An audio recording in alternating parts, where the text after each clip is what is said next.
नमस्कार भाई सभी को। I am again back with another video of current affair. तो ये फोर्थ सीरीज़ है हमारी करंट अफेयर की। तो इसमें कुछ इम्पोर्टेंट मिक्स करंट अफेयर्स को कवर करेंगे हम। तो देखो, सबसे पहला जो भाकर हैं, मनु भाकर के नाम पे शूटिंग रेंज कहाँ बनाई जाएगी भाई। मनु भाकर आप सबको पता होगा, एक विश्वविख्यात, एक जानी मानी शूटिंग के खिलाड़ी हैं, और इनके नाम पर एक शूटिंग रेंज बनाई जाएगी। और वो शूटिंग रेंज है वो कहाँ स्थापित की जाएगी, वो बनाई जाएगी एमपी में, मध्य प्रदेश में बनाई जाएगी। मध्य प्रदेश के ग्वालियर शहर में बनाई जाएगी। मन्नू भाकर जी के नाम पे एक शूटिंग रेंज बनाई जाएगी। और मन्नू भाकर है, ये एक ऐसी खिलाड़ी हैं, एक पहली ऐसी खिलाड़ी हैं जिन्होंने एक ही ओलंपिक में 2 बार मेडल जीते हैं, और दोनों मेडल ब्रोंज आए थे इनके। एक ही ओलंपिक में 2 बार मेडल, और इनको मेजर ध्यानचंद अवार्ड से भी नवाजा गया है। और ये हरियाणा के झज्जर डिस्ट्रिक्ट से बिलोंग करती हैं। तो 10 मीटर एयर पिस्टल में ब्रोंज जीता इन्होंने। तो देखो आगे, हरियाणा खो खो संघ है, जो हरियाणा में खो खो गेम है, एक खो खो संघ का अध्यक्ष हेड किसे बनाया गया, चेयरपर्सन ऑफ खो खो संघ। तो वो बनाया गया श्याम सिंह राणा को। ठीक है, श्याम सिंह राणा को बनाया गया है। अब इसकी ट्रिक कैसे बनाएंगे हम कि खो खो खेलने के जो शौकीन खिलाड़ी होती है ना, वो सुबह से लेकर शाम तक, शाम हो जाती है तो शाम के समय तक अपनी खो खो के गेम में लीन रहते हैं वह। ठीक है। और ये श्याम सिंह राणा ये कृषि मंत्री भी हैं। तो 38वें 38th सूरजकुंड मेला है था, जो अभी फरवरी में टेक हुआ था, जो इसका उद्घाटन किसने किया था, ये किया था गजेंद्र सिंह ने किया था इसका उद्घाटन। और हर साल फरवरी में होता है सूरजकुंड मेला, और फरीदाबाद में लगता है। और इसमें थीम स्टेट थी जो, वो थी ओडिशा और मध्य प्रदेश। और थीम कंट्री पूछे आपसे पेपर में तो बता देना बिम्स्टेक वाली कंट्री, जितनी भी बिम्स्टेक के अंडर आती हैं वे सारी कंट्री थी। ये मैं कराऊंगा अगेन स्टेटिक जीके में। और जो ये गजेंद्र सिंह हैं, ये केंद्रीय जल एवं पर्यावरण मंत्री हैं, सेंट्रल मिनिस्टर हैं ये गजेंद्र सिंह। इन्होंने उद्घाटन किया था सूरजकुंड मेले का, जो भी फरवरी में हुआ था।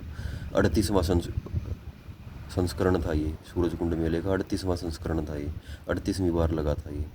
और इसकी शुरुआत किसने की थी, पेपर में ये भी पूछ लेता है। इसकी शुरुआत की थी तोमरों ने की थी, आनंगपाल तोमर ने की थी, फरीदाबाद में।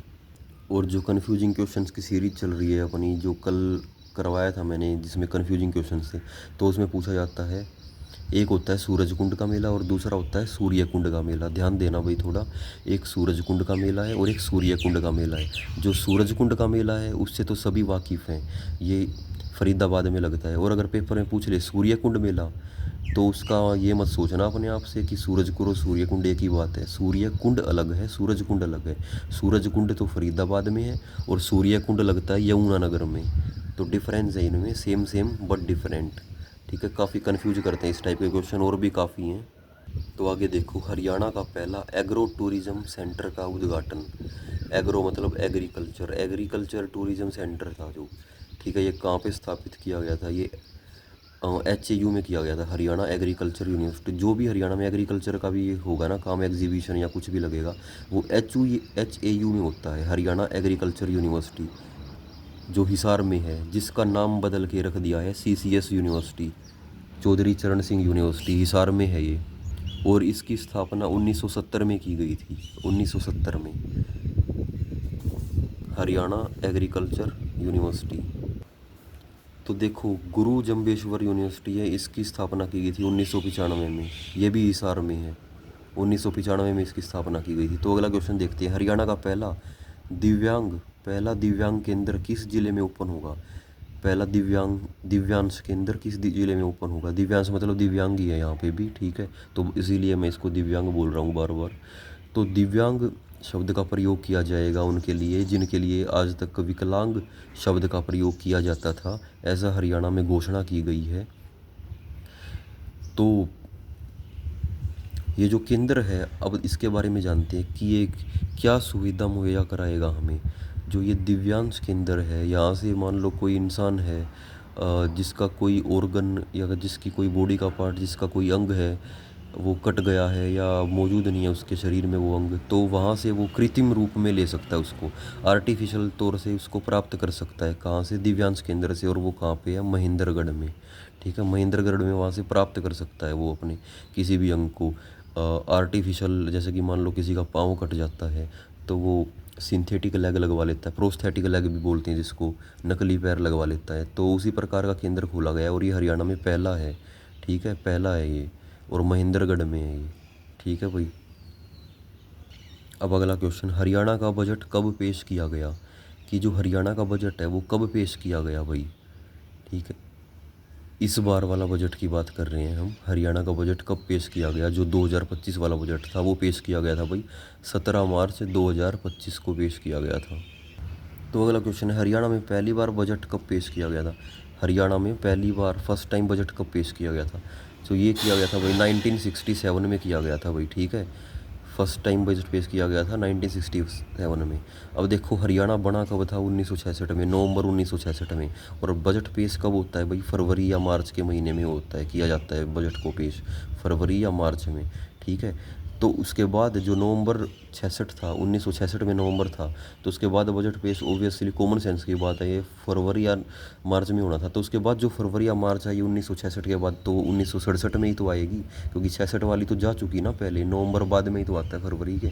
तो इसीलिए जो फरवरी आई, हरियाणा जब स्वतंत्र हुआ 1966 के बाद जो फरवरी आई वो 1967 में ही आई। ठीक है, तो इस वजह से 67 में पेश हुआ।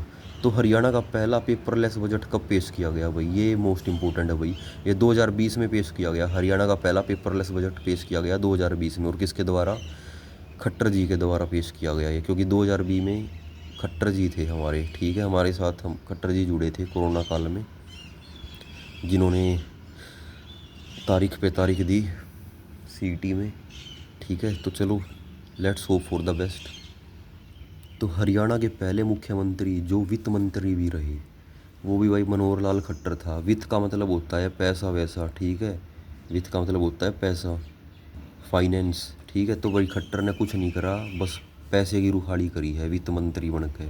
ठीक है, दो दो पदभार संभाले हैं, एक तो मुख्यमंत्री बन गया और एक वित्त मंत्री बन गया। ठीक है भाई, तो यो काम जरूर करा है खट्टर ने, वित्त मंत्री बनने का। ठीक है, पैसा अपने अंडर में लेने का। ठीक है भाई, वित्त मंत्री होगा तो पैसे का हिसाब किताब रखेगा सारा। ठीक है, तो मनोहर लाल खट्टर था भाई पहला। ठीक है, और फिर दूसरा कौन हो गया? नायब सिंह सैनी। ये क्या हो गया? फिर उसके बाद नायब सिंह सैनी आया, तो उसने सोचा जब खट्टर अपने अंडर ले रहा था या वित्त मंत्रालय, तो क्यों ना मैं भी लूँगा अपने अंडर में, मैं भी क्यों ना अपने कब्जे में ले लूँ वित्त मंत्रालय ने। ठीक है, मुख्यमंत्री तो बनूँगा बनूँगा, गेल पैसों का भी मामला संभालूंगा मैं। ठीक है भाई, हर कोई चाहो भाई पैसे के डिपार्टमेंट में जाना। ठीक है, तो ये भी चले गए ये दोनों भी।